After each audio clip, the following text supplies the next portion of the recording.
I'm without a doubt very optimistic about the world and what's going to happen over the few decades. And it's not really the thing that everybody sort of thinks about, that there is,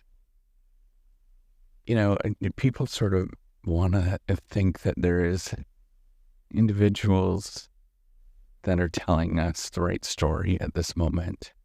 And the right story is, we've got all of these ailments that exist, right? Things like climate change or, civil unrest. You like look at different things that are going on in the headlines, the incursion of potential wars, and, all this kind of stuff. And I look at it and I'm almost always optimistic now. And the reason, it's not because of what people say. It's not like, a certain politician says something or a certain entrepreneur says something, right? It's not like I pay attention that much to Elon Musk or, any number of different people. That's not what goes on. It's actually the belief in the past. That if you look at the past, how things have happened, that it was far worse. 50, 60, 70 years ago on almost every dimension that you look at. And that's what I often think about, is that as long as we identify that there's a problem, and even if we don't all collectively agree that there's a single problem that exists, right? Like climate change, there is a problem. We know that this exists, but not everybody agrees. As long as there's some people that's agreeing, it means that there's someplace, somewhere, that there's people that are trying to solve that problem. And then on top of it, we have a lot of resources that are at our fingertips. I mean, this is an easy problem if everybody all got along and if everybody all pitched in and it was fixed overnight. We can all do that, no problem. Problem is not everybody wants to do that. And so we have to look at that as the best possible case scenario. We can reverse all of these things instantly. I mean, it wouldn't be that hard.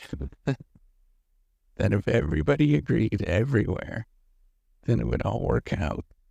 So if I'm optimistic, it's like if there was a war, right? The whole world collectively went up to war, just like how there was in the past. They collectively agreed. Eventually, not everybody, but some people collectively agreed to stop this thing and push towards peace. And I often think about that, right? Is that if all of us got together, think about the things that we can accomplish. Now, I know that is a ridiculous thing to think about. I'm very well aware of that.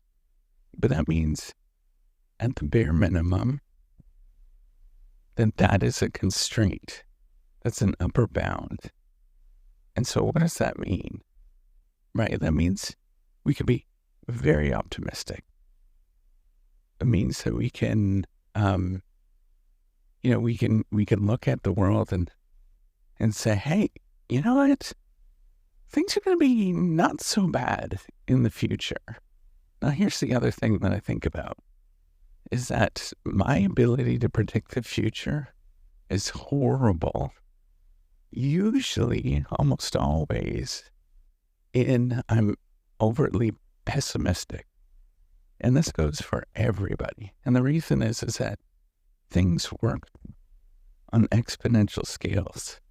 The world works extraordinarily quickly if you just look at it over 20, 30 years, if you look at it over the next year or two, things change very slowly.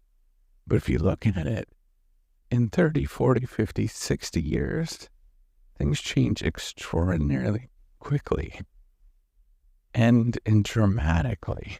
Now, why is that the case? It's because it's based on processes that are outside of human beings and what we are capable of.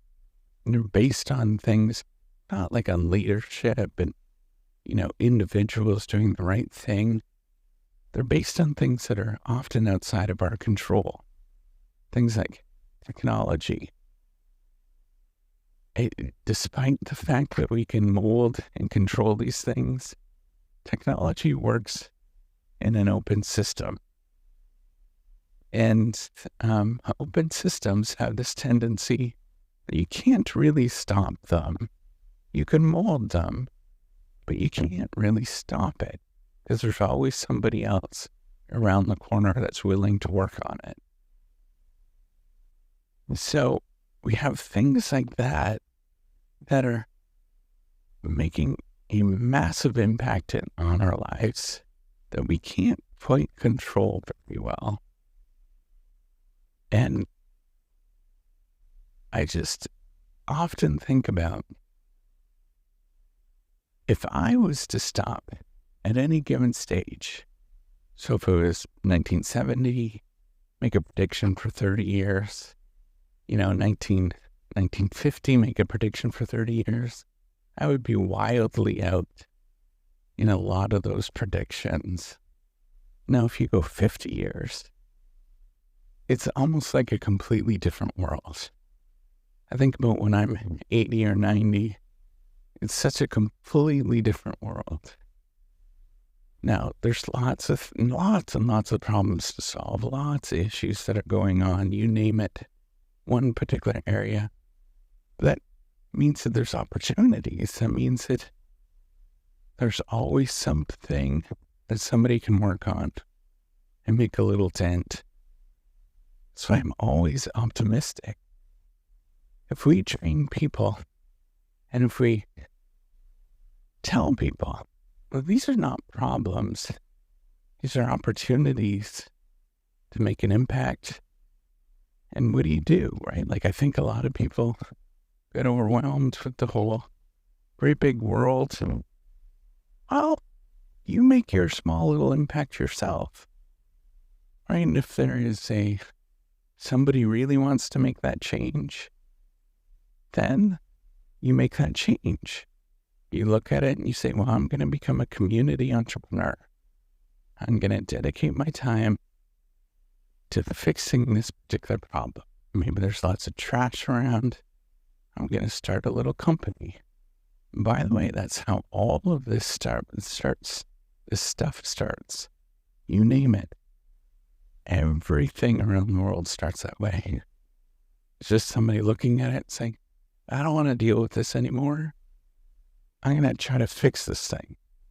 And yes, there will be 1,000 people that will do that. And 1,000, almost all of them will fail at doing it.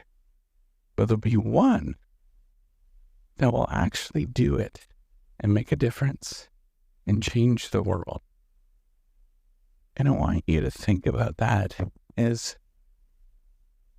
despite the fact that we look at the world and things seem to be falling apart, there's always a possibility for things to get better. And I'm never optimistic, I'm never pessimistic. I'm always optimistic. There's just so many amazing things that could happen, and so many amazing things that I'll never be able to imagine.